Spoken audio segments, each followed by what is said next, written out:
Tolbaki, le sambo et bon la makambo. La famille a merveille pour l'instant. Bazoa qui même décision ya kolbaki non. Ba kozana merveille té avant nanan alingi. Alors merveille azana yo kaka. Et ce qui le merveille azota to la bola mwanzambe wana azalo kola avec le nez. Faire, il faut soutenir merveille pour ça nini. A continuer musana et parce que oui papa pona yo ozomona ke ba scène ba kabeli mwana. Ba tindelinga audio que bazo préparé à kendena ne pas ya pasteur moko mwamba. Ba CD. Oui, ba musapi moko ezoki nyonso ese zuma kila mama Tiffany. Mais là bantimite ke nzamba bixe na nzela na yo. Oui, baza na doute ya merveille po ba yebi misala o esam na kata merveille. Da ba kenene école monsieur. Da ba kimi mbula ni balé. Bon ba ko esu ne balete. Parce que mbula o ebande ko beta nzambe sa kati yango. E balé pe nzamba kausi yango. Mais oyoka ki réponse à merveille mama. Merveille alobi nini? Merveille alobi Mama Tiffany so boy na caméra na yo na kotemana ta na wenze. Devant ton frère Tumbaso et Mwambaso et Nani, qu'est-ce que Koko Lobana et pour yene mtaozo merveille. Donc deuxième pasteur ya merveille. Merveille en tambola. Mutu oya kangola mite. Azana doa ya kolobaka makambo za na monde na ténèbres te. Wa komi ko bangisa pasteur. Te nazo bangisa te Mama Tiffany fona ba clair. Musapi moko ezoki nyonso ese zuma kila Mama Tiffany.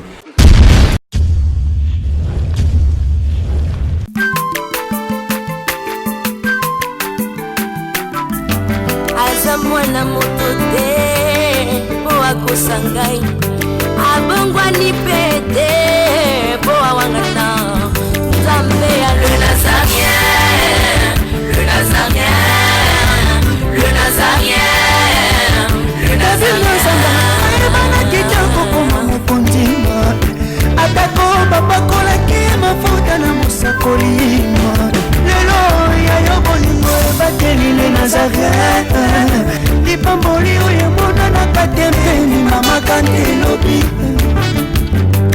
Kolabie mapapu, masope mafuta Toko kesikana longo na nzambu oyo mabenga na makomi Jésus.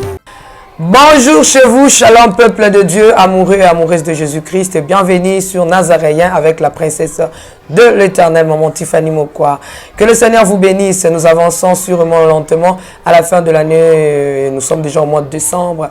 Aujourd'hui, béni soit le nom de l'Éternel. Je suis avec le pasteur Timothée. Mais avant toute chose, rendons grâce à Dieu à travers ses cantiques. Derrière la caméra, c'est Yves Bolofa, M. Fayoulou et Alain Kakala. Je vous demande un cantique pour la gloire de notre Seigneur Jésus-Christ qui nous a recommandé d'ailleurs de se réjouir dans le Seigneur. Après ces cantiques, nous allons saluer l'homme de Dieu qui est déjà sur ce plateau. Régie, à vous.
Eli.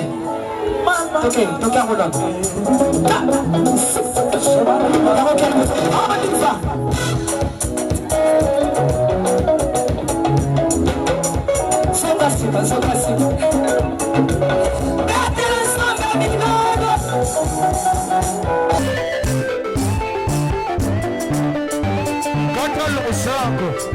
Nazokatela nzambe losako na sesiko.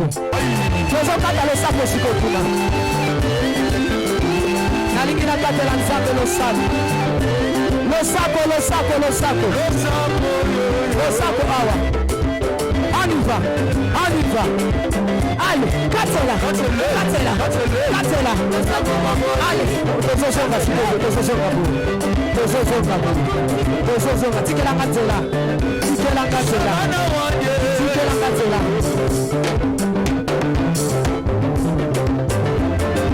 Tozola, s'il vous plaît, Tikatela. Yoka. Olingi Lipal. Olingi Kopot. Olingi Mosala. Bona nini.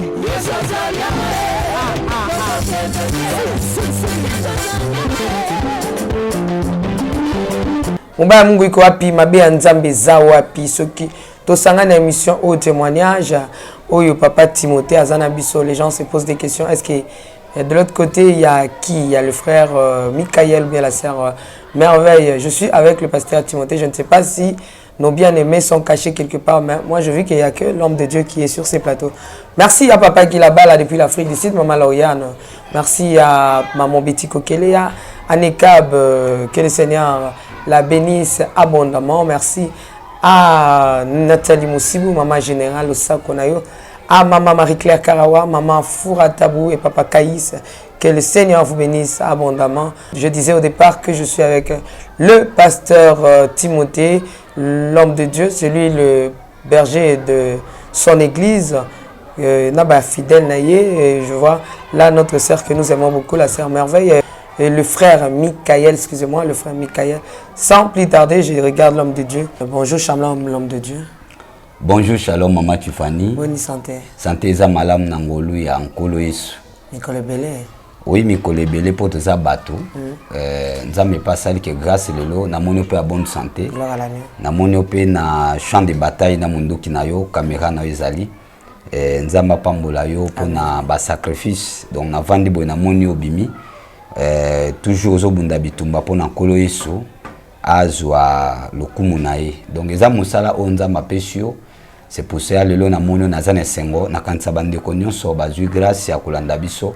Koyeba makamu oyo kolo na biso azali kosala pe eloko ni ezoleka na zone na biso ba chrétien oleke totala makamu ezoleka na monde ya mokili. Merci mama Tiffany na mutuna na yo. Tozalaki awa na intercession makasi esimba maki na maboko na yo ba na Nzambe na bitesse ke ba retour ya ba prière o esala maki ezali. Oui, ba retour ya ba prière ezali pe ba témoignage ezali. Wana ezali musa na yo soki oko senga bana Nzambe mibale misato oyo bazui le boko na Nzambe ba témoigner ezali wana eza musa na yo ngana ko kota na ngamu na openza te mais ba témoignage ali ko la salle makamba ko kamwa eza pe lokola neti tozalaki na moko ya sujet oyo thème na biso ezalaki Nzambe abongola makambo à travers la prière.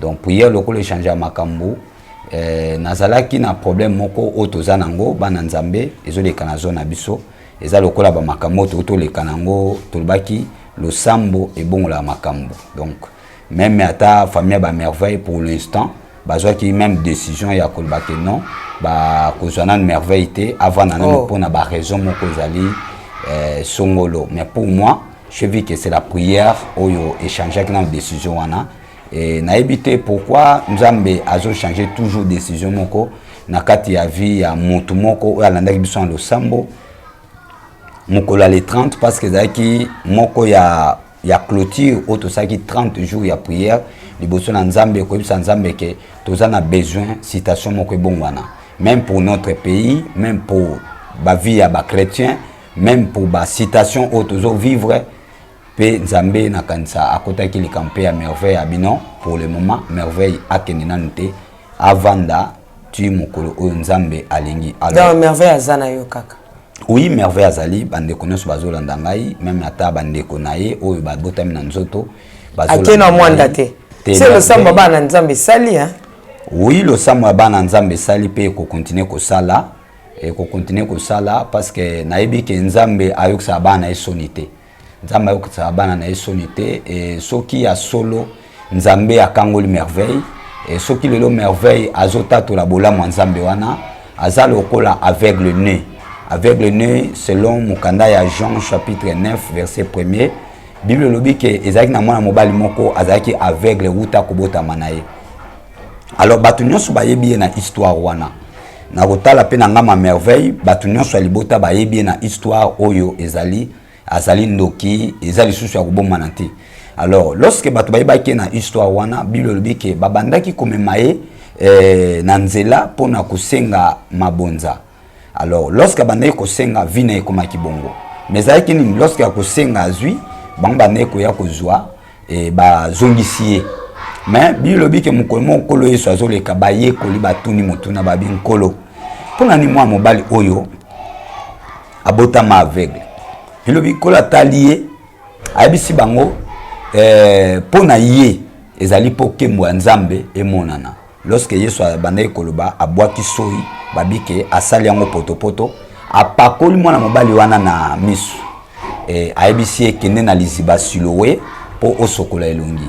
Mama Tiffany tokomona pe problème à lelo merveille peut-être na citation na ye azali lokola aveugle ne po abotamaki bongo et moi mobali wana abotamaki na kindoki pardon abotamaki aveugle merveille pe abotami na kindoki mais nzambe na kata kindoki na ye alingaki po apporter gloire likolo na ye lorsque moi mobali wana yeso atalié ba poser question mais pourquoi abotami boy aveugle yeso abi non ezali pour l'isuma tata na bangote eza pour na isuma mwana na bangote mais pour la gloire de Dieu et se manifester na bomoina na ye lorsque yeso asisi koloba akamati soyi na ye abwaki et abandi ko sala lokwa chimie na maboko pe appliquer moi mobali wana na misu lorsque moi mobali wana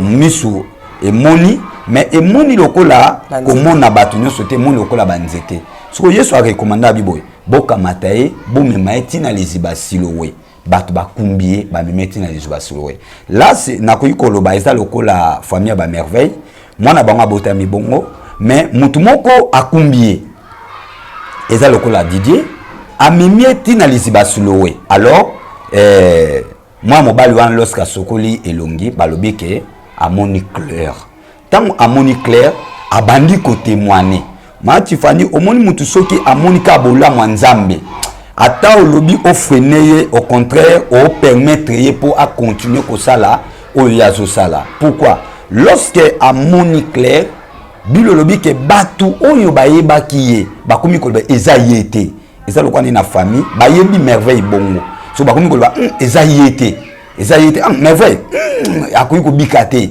Donc ça veut dire que eza lokola moi lokola point bato bazo tia na kata vina ye mais ya lobi merveille na émission na moko le kaki a lobi nini abi nazali Lazare oyo bato bayeba kite nazali Lazare oyo oyo bato bayebi eza Lazare akufaki mais oyo asekui eza Lazare mosusu Lazare asekui azo témoigner makambo ake mona na bawei amoni homme riche ninga azonyokama azongi po apesa litato liwana. Et même Lazare, nani merveille, azali pe Lazare, oya kufaki, ça dit oya zene misama be, misala ne kufi, pe asekui. Lorsqu'à sekui abandi ko témoigner, batu ba telemeli mwana mobali wana babi te, yo ko témoigner te. Pourquoi? Parce que yo to yebeli yo ka koza aveugle, ko ba te za Jésus. Et merveille, abi non, na ko témoigner mune na nzambe wana. Et loko nini ezo passé. Est-ce que tokoki komatisa kembo ya nzambe to tokoki komatisa kembo ya satana oyo asali na kati ya libota ba merveille pona nga mama Tiffany koloba boyi elingi ko ba na témoignage ya merveille ezali ko décoder ba secret oyo eza spirituel na kati ya libota na bango.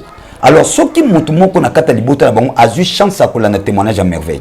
Peut-être à chance à koyoke boité. Il faut ça. Il faut l'anda ba clé. Parce que lorsqu'on fait kirdam, les akaka que loko moko passer à zolo bango, peut-être na cause ba point nécessaire on a cause signe la délivrance. Pour na ko na tena zo makamnyos. Mais na cause ba point nécessaire oyo ko simanga lorsque na aussi ma délivrance na reçu.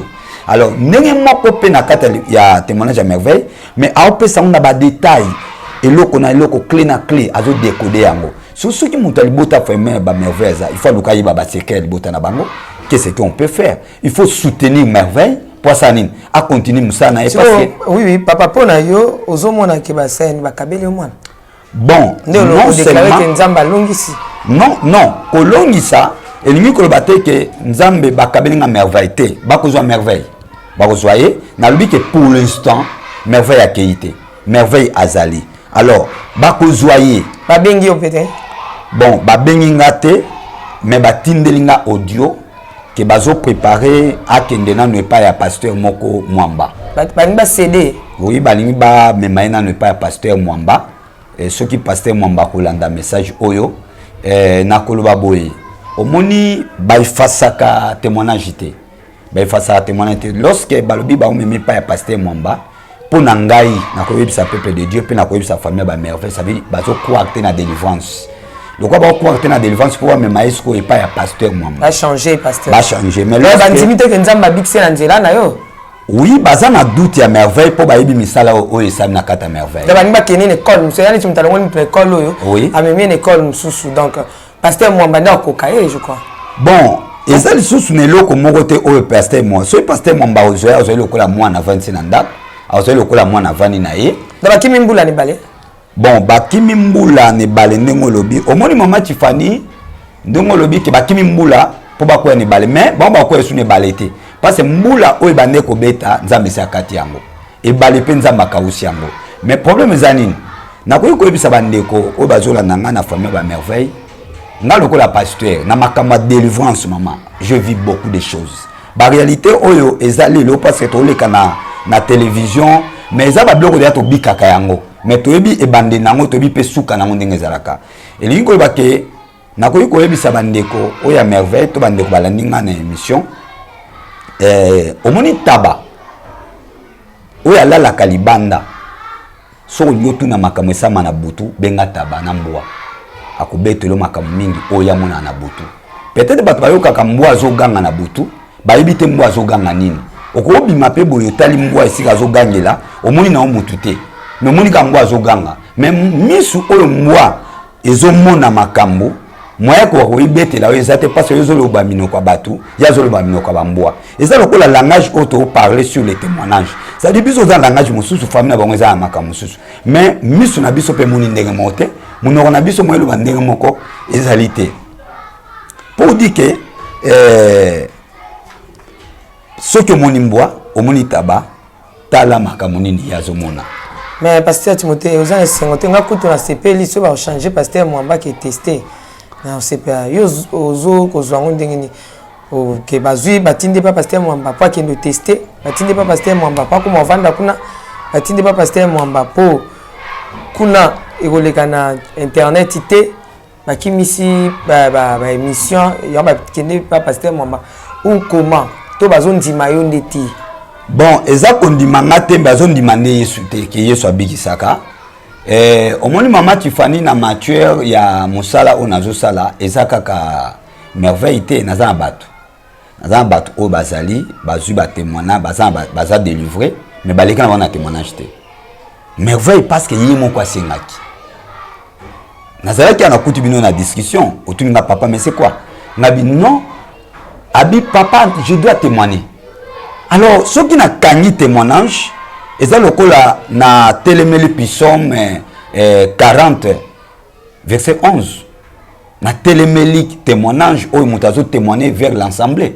Na côté, mais la témoignage parce que moi, je suis la témoignage de Dieu. Moi, je suis la témoignage de Maman Tiffany. Yo, je suis la témoignage de Yo. Moutou nyonso, même bande ko na bango, baza na témoignage na bango. Pe l'église basa la kango. Na ebité moutou ni no koyiko boya otato la bola manzambe. Alors, merveille, a sengi témoignage ngalo ko la pasteur na boyaki parce que na talaki temps mais j'ai compris que makamazo loba eza normal fa témoigner parce que suka merveille au témoigner to boyaki awa to lobi otunaki motuna mo merveille bon awa ipa na ngate yo boyaki parce moni déjà que famille ya ba frère de Dieu comment ils ont pression ils ont pression au lobi ozape moto boyi makambo ngape na boyi pe makambo mais à cause de Jésus Moussapi moko ezoki nyonso ese ezuma kila mama Tiffany. Donc je n'ai pas le choix et à cause de ce témoignage faut mettre telemi et lobby nyonso ko loba. Merci. Mais oyoka ki réponse à merveille maman. Merveille à lobby nini. Merveille à lobby mama Tiffany so boyi na caméra na yo na ko témoigner ta na wenze. So boyi na na caméra na yo na ko témoigner ta na balabala.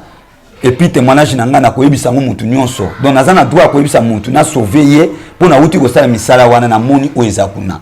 Lorsque merveille a komi ko témoigner, ezana principe moko na koyebisa mama Tiffany. Mutu o ya kangola mité. Azana droit ya kolobaka makambo ezana monde ya ténèbres te. Ce que le biango au dévoiler secret mon intérieur boy. Au kola la te ba ko beta yo pe ba ko boma yo. Na koyem sa bande ko monet peut-être au koyo kana témoignage à merveille na zozo ngaka na maluba na e aluba kinini. Alubi lo komo tuna chabi mama Tiffany. Ce que au moni mwana akomi ko loba ye moko misala kindoki. Ça dit que le biko eza pembe na ye. Mais risque za kanini. Lorsque bino ozo tuna e bozo kaninga lobe bano ko émotionner bino boko luka boye ba secret et nini o bazo sa na monde ténèbres pour bino boye ba ko se positionner na ba prière na ba délivrance. Mais risque za kanini lorsque bozo tuna e azo za protection ya prière telikolo vous pouvez risquer moi na ba bomier. Na ya ba kiti na ba mesa. Ah atanya ukondoko na mona yo na chayo na mwamba la minute on a 4 bena katikata saga fufu. Oui, alors est-ce que tu bonjour. Boni. Et le côté et puis qu'il y a mon bureau à travailler des micros. Donc dès tout ça on a eu galère na niveau 0. Bon, tout ça là boy. Moi il nazana mbongo vraiment mingité. Mais nazo tchela bino moi mukio nazana ngo na agence moko boy Nazareta. Sarita qui dit sérieux. Oh. Maman, comment on dit bon donc yo pesa au fouti mbongo kuna partir à poto biso to ya to jibilo. Na bengi ya Scotty. Agence moi ifungami comme on Nazareth. Na kufie. Agence lisusu. Naka sansu mulongo kuna.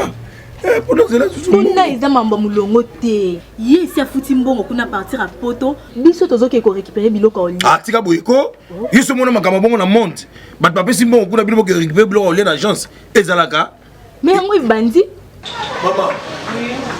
Dès qu'il n'a yebisi ngai mais na limité. Na lingi na mona ki mona beso. Poli kamba boye. Na monde na ne salamate. Maman, yebisa ngai. Ba pesi mbongo kuna biso to récupérer biloko kolia awa. Ya solo boutique Nazareta, ezali boutique où ezali à distribution ya produits alimentaires. Ah! Na sali poto sunga bandeko oyo même ba oyo bazana na peu de ressources. Comme la boîte bandeko bazana niveau à Kinshasa même avec un petit rien. Donc à partir à $10, $15. Donc si on a un bon côté, nous devons la poto ko sunga yo, a ozika biloko kolia. Eh maman Nazareta nzamba pambola ya bakise mikole belé awa na sena mokili. Et bon awa tozawa poto yeba adresse awa. La boutique Nazareta est ici à Kubungate, toza sur avenue Monkoto numéro 1, direction Elengesa. Face à face na église catholique Saint-Vincent. Ah, direction Elengesa, Monkoto numéro 1, à face à l'église catholique Ah, Saint-Vincent d'école. Bon numéro de téléphone, vous en avez déjà vous en avez. On a 3 numéros pour Paris, vous en avez un numéro pour la Suisse, vous en avez un numéro pour la Suisse. Ah! Non, non, non, non, non, non. Nazareta. Nous allons la commettre Sili. Julia. Nous allons la kangisa kia foufou. Eh, ya modé, yo bandika na foufou. Oui. Pour la Nazareta. Tu as un système en bimbi. Dans Mbongo Shingo. Bon, ok. Vous allez Silio. Ça qui dit sérieux. Merci, peuple de Dieu. C'est votre frère, le prophète Josué, Kitula Munongo. Naïka Kapona Meka ko expliquer biso le 26 décembre. Donc c'est-à-dire tant que Noël, samedi, deux ans na prière, au Kezala Yamakas sur place, ma guérison miracle, il y aura des prodiges. Et le même ce que ça ba problème, ba maladie, au monique la minga na ba condamné yo, au monique même na vie na yo, au joie rapondité. Ba cancer, sida, malade nous super monique Yamakas. J'ai un Dieu, au y a la capacité à kubikisa yo. Ma sœur me dit mon frère, panza du solo oyo. Betela mutu surtout le solo comment ba ngote prophète Josué elongo na chaîne na biso les Nazariens samedi le 26 to rozala wana ko banda na ngonga ya 18h30 ozwaka 4h du temps il y aura des prophéties. Et nous allons libérer car onction, il y a guérison. Mais bien aimé dans le Seigneur, je crois que ce qu'est l'hôpital, beaucoup de foot à Mambo, d'ordonnance, Mamakame Belé. Ah, on a la cinquième bonne moitié. L'homme a cinq cas que c'est le Komoko. Soutenir Bissot, soutenir chez les Nazariens, rien que d'un petit rien, tous ont la connexion, parce que l'homme a la banque, même pour la comme on a signé à l'église, et que c'est la banque transport, et que c'est la banque matériel, et que c'est la banque Belé, et de sur la connexion, afin que jour où on a, et c'est la journée agréable. Problème là, et le problème à Lazare. Lazare pendant 4 jours, ça fait mais Christ a qui résisté. Mais c'est-à-dire problème là, on commence à la capacité, et on peut une solution plus que ma docteur. Qu'on va prendre là.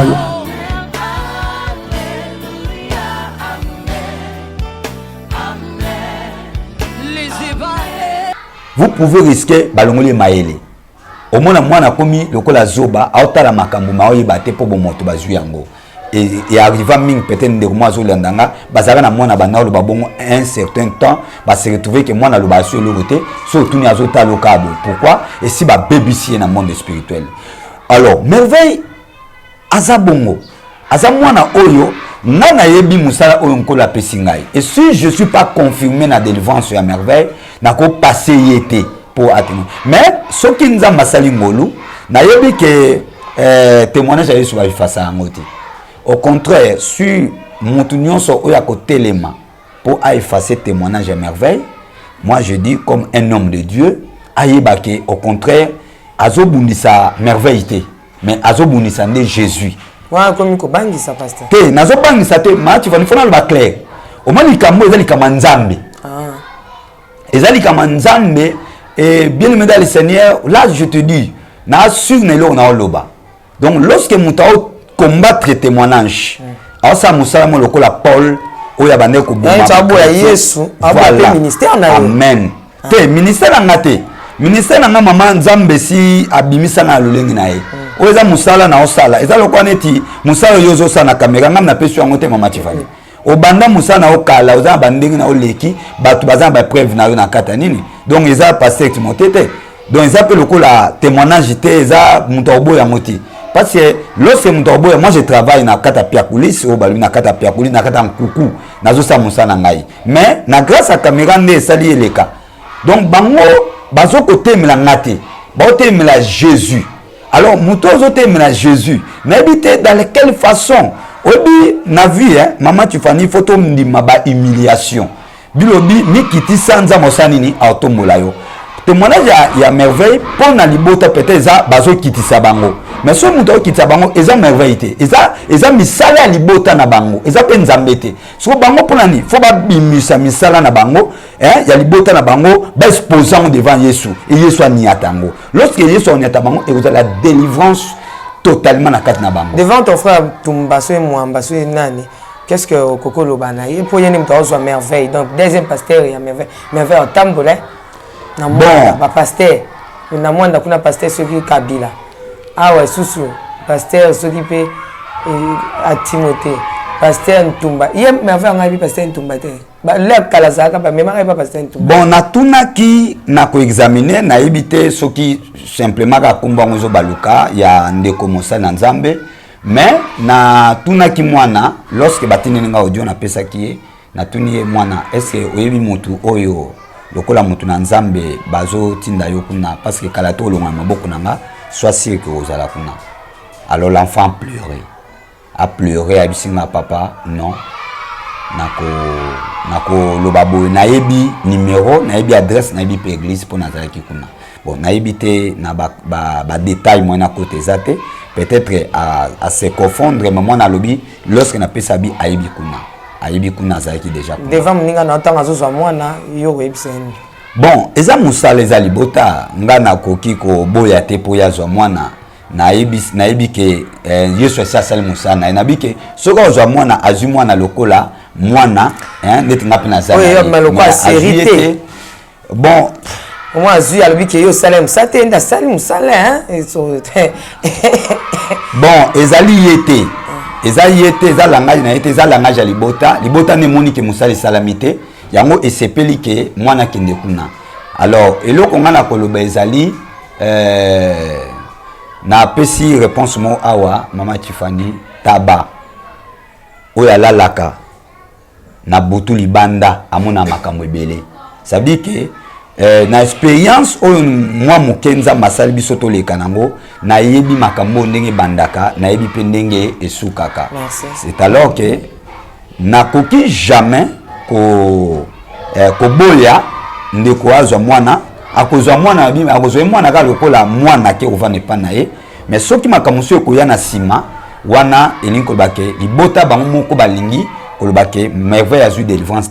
C'est alors na moyen pasteur a qui ne continuer délivrance. Peut-être alelaki mukolo ana tango barobi ki azokende aleli c'est comme ça azolinga okende te malelaki ese bandiko passe bazo tuna santé merveille zandenge nini azolela zangi nini azolela pona nini azoka pasi nini ezosala exactement ba mitungisinga mobe depuis jour ana na mona il susté même le lope na mona il susté. C'est un peu ça pasteur.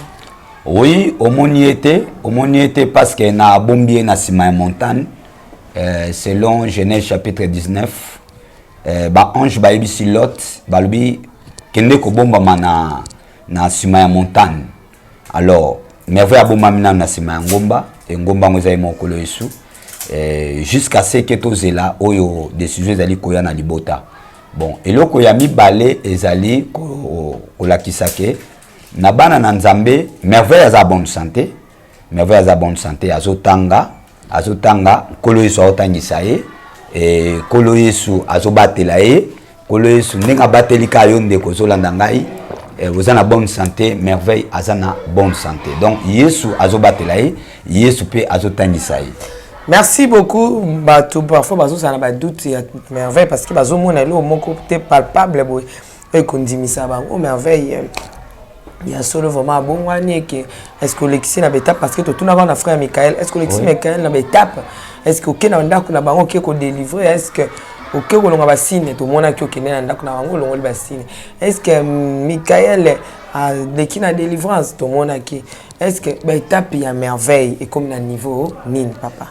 Merci maman Tiffany pour la question. Il y a l'évolution, il y a vie spirituelle oyo merveille azo évoluer nango peut-être pe pasteur azo landanga isika wapi balobi akende elingi koloba nani kolaksake merci na meka ko évoluer na idée yango merveille azo évoluer bien abina étape spirituelle na ezokene malamu awa nazo ebisa lelo kolo a recommandaki na kansana kati ya likamuna nzambe eza likamtenga mona lamuki mama Tiffany na décision lorsque merveille abotam na famille peut se décider pas la famille à makila mais lorsque mutu ayambi Yesu lokola kolo mokonzi pe mobiksi babi abotami mbotama esika donc mutu ayambi Yesu akomi mwana na nzambe sabi merveille aza na famille o eza nzoto lelo toyebi mais famille ya nzoto elongwaki etinde na famille ya molimo donc merveille aza na kati ya famille ya molimo alors na kati ya famille ya molimo azo dépendre susu na ngai mon côté mais azo dépendre na kati ya vie chrétienne otozali sabi na mama Tiffany na bino medale Seigneur azolanda biso na musana nzambe moko mwana nzambe moko na kanisa Michael to frère baby oto yebaki na komba frère baby lorsque avant zwa baptême na ye ezangate kombo na pe utaki epai na ngate kombo ya Michael e utaki epai ya l'homme de Dieu pasteur Benjamin na kopese mbote na mboka États-Unis alandaki biso na boyene mission c'est la première fois kokutana na ye et abi le Seigneur a convaincre sur frère Nani baby comme on est sous baby té abi singa pasteur il faut changer mwana na kombo nana bi na ko changer kombo mais naza convaincu té na moment o na yo kango zo ya tenga lorsque je parle le Saint-Esprit m'a dit kombo écoute pas na ye yebisa kombo écoute pas na kansa to salaki ya lobité pa na yo ngai be pa na mbaya moko molimo na nzambe et déclencher message pas inaye mbamoko akomi convaincu mbamona ki mutano bondela pe mutabi pasteur c'est un pasteur que je respecte beaucoup et alobi pasteur oh Seigneur merci le Seigneur m'a convaincu comme on a kozala Michael pourquoi parce que na monde à ténèbres nzamba zu force moko ya spiritualité fort à pesier pas à la Michael alors ne azwaki message na deuxième kaka pasteur tant tozo bondela abondeli nzambe nzambabi yebisa pasteur Timothée que akini baptiser mwana wana na bimaki na ton moko na kenaki na baptiser mwana elekaki na message na koyebi so boy mama Tiffany le même pasteur tant famille merveille sengi merveille ayebi singa eloko moko abenginga alande mission abi pasteur je prie le Seigneur m'a dit il est avec toi le Seigneur a dit azana merveille mwana naye kende baptiser. Je dis, nazo répéter que na ordre na ngati. Na posa na ngati. Soki nzamba na kata likambo te. Nzamba ko kotsa basali na ete. Nzamba ko kotsa basali na ete. Basali na libanda. Maman Tiffany, il y a des gens qui prient pour na likambo oyo. Ya merveille. Ya merveille. Bato bazo bondela pour na citation oyo. Et ba koti ba prière bazo déclarer que le Seigneur Jésus a fait face délivrance à merveille, peut vivre à merveille et évoluer. Mais ça, nazo mona bitumba, et ça quand on a boto merveille à outil. Le pasteur à Beninga en États-Unis, je dis bien, parce que na bomba sou comme on a été, na tanga beb na bombaki, ba nekobaza na mbok États-Unis, ba yebi pasteur Benjamin. A Bengalbi, yé mutazo qui révélation, ya ko baptiser frère Mike na komo ya Michael. Yepé mutazo qui révélation ya ko baptiser kombo ya baptême ya frère Michael. Yepé mutazo révélation ya komema merveille na baptême. Lorsque na saki délivrance na bané komema na seulement na côté saki na maïté. Mais bisika so merveille tamoza sur tuni azo baptême nante. Je ne crois pas parce que ko zo baptême na ndenge nini parce que mutazo na délivreté, mutazo na nous convertuste na libération et pas na kolo Yesu na misala oya bande ko sala mais lorsque aza convaincu na kati ya message na ye aza confirmé na kati ya délivrance na ye de Nzambe a parlé na musa na Nzambe ezalaki juste na jour oyo famille senge ya ko joyer ezalaki na date ya le premier pasteur Nzamba lobeli na butu a beni ngai pasteur kende ko tia mwana na mai et na ke ko tia na mai. Alors merveille azu baptême. Merveille azu baptême. Preuve ça. Azu baptême, ba preuve ezali na ko pesa yo ba preuve o tia yango bande ko balanda yango. To landa ngo na nos. Merveille auti ko zo baptême. Lorsque azu baptême na ebisaki ndeko oyo azali ki pembe nanga na lobi ndenge mai ko azu ki baptême to sali ki preuve wana. Ndenge pe merveille azu baptême tout ça ni peut prévu au monde a eu baptême peut à recevoir Saint-Esprit na quand ça na Bible comme on a lorsque Jésus a quitté ça qui moli mon sang na baye ko na lorsque bazaki na kata Jérusalem balobi que le lemo monte kita qui peut baloba qui mino kwasika na quand on a merveille il a parlé à langue et na baptême et puis na baptisé du Saint-Esprit. Ça dit il devient de nouveau. Surtout tant na mukanda et à correction Bible le binin. Lorsque baye ko ba kene ko kuta batu moko 10 bazu baptême, ba komi pardon baptême du Saint-Esprit, ba komi ko ba munoko sika, ba loba ki question mo babi. Lokola ba lobi munoko sika moko na biso. Pe ba yami molimo moko na biso. Bongo eloko ni nezangi poto pesa bango baptême. Nde ba ki pesa ba disciple na baptême. Ndengo moko merveille déjà ayami molimo na Nzambe, ayami loba na Nzambe, ayami délivrance et loko ni ne compétissa pour azwa baptême. Donc dans merveille bande ko loba langue te. Non, akoloba monde monoko sika ezali. Non, atikala ko loba te même ba frère Didier Baye bia loba monoko sika Maman Tiffany oyebi que ça domaine o eza Saint-Esprit. Alors lorsque mutu a azui molimo santuté a kozwa monoko sika wapi. Da frère Didier ko yeba ke merveille atikala la langue te na bon. Non, atikala ko loba ngote, akoloba ngo wapi mutu ali na kata ba démon, mutu ali na kata kindoki, mutu ali na monde ba sirène. Opposa ke question moko a lobi merveille. Lobelanga munoko ba sirène oyo lobi obandaki ko loba kuna ogangaki na ki sirène. Na munoko ba sirène. Réponse na pesa kio. Abi mama ezalo kola mbwa aliaki biloko azongeli. Nazaki ko lobango lorsque écoute wana ezaki ngai ya monde à ténèbres. Mais là je suis délivré même si lobi na nga na otika la oyo kango sute parce que Nzambe akanyi ngai matoi abouché ngai et nazui vie ya sika na okokali susu ko lobango te pena ko yeba yango te. Ezalo ko tant to lobaka langue. Lorsque tu parles la langue, ce qui Nzamba yebi ko pesa yo interprétation de la langue te.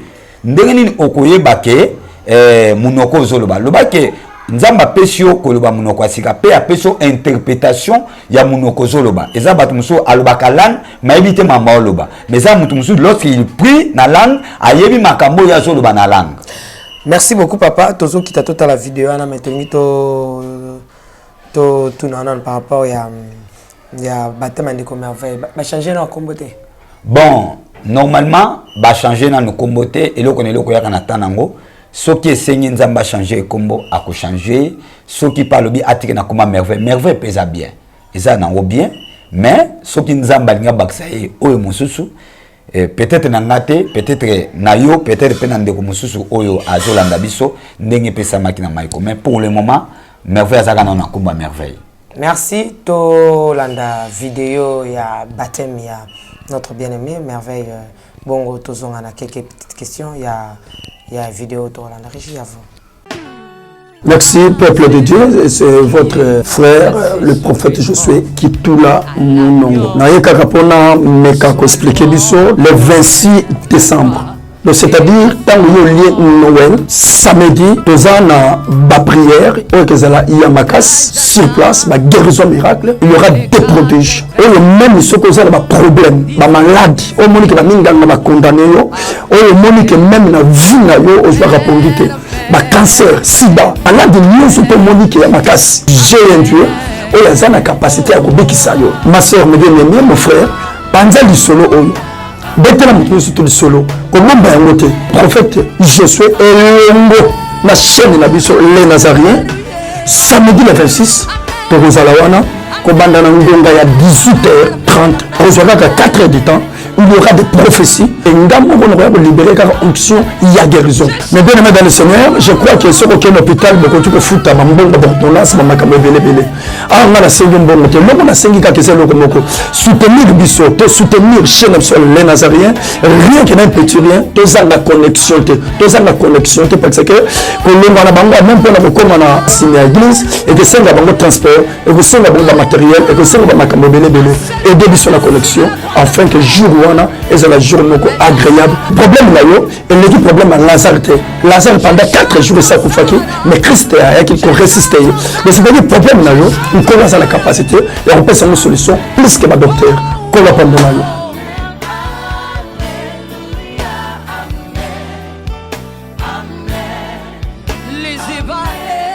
là. Je suis le frère Prince Bungu, prédicateur de la bonne nouvelle, de l'évangile. Chantre de l'Éternel, instrumentiste, conférencier, conducteur de culte. Nous sommes ici justement pour cette émission qui commence avec la sœur Tiffany, une belle émission qui va certainement bénir les gens, bénir le peuple de Dieu. Il s'agit ici de l'émission L'œuvre de l'adorateur. Et je me dis pourquoi ne pas appeler un chantre consacré à l'Éternel un adorateur? Ce sont des débats justement qui se créent par-ci par-là, mais je crois que parce que l'Esprit de Dieu témoigne en nous, que nous sommes fils de Dieu, et parce qu'un chantre est consacré à l'Éternel est un fils de Dieu, alors il est un adorateur. Et ici, nous aurons justement à expliquer les textes de chaque chanson de chantre. Donc voilà, cette émission sera justement consacrée à expliquer les textes, les lyrics des chansons que les adorateurs de chantres ont composés. Et voilà, nous allons commencer par expliquer certains textes de Papa Alain Moloto, par la grâce de Dieu, entrer vraiment dans les vifs et puis dans l'idée principale de la composition du chantre de l'Éternel. Et voilà, je vous prie de pouvoir suivre cette émission chaque samedi à 21h. Et le Seigneur vous bénisse.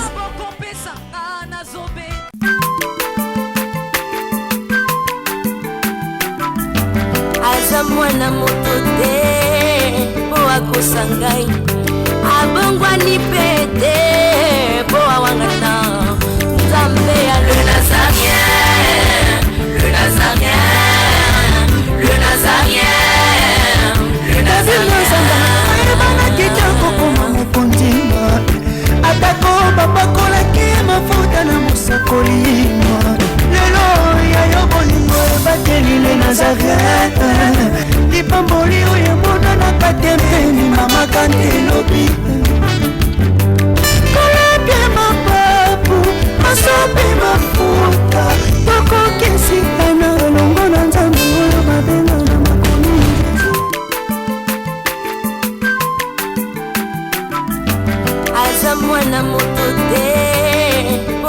akosa ngai abongwani pete po awangata nzambe ya le nazarien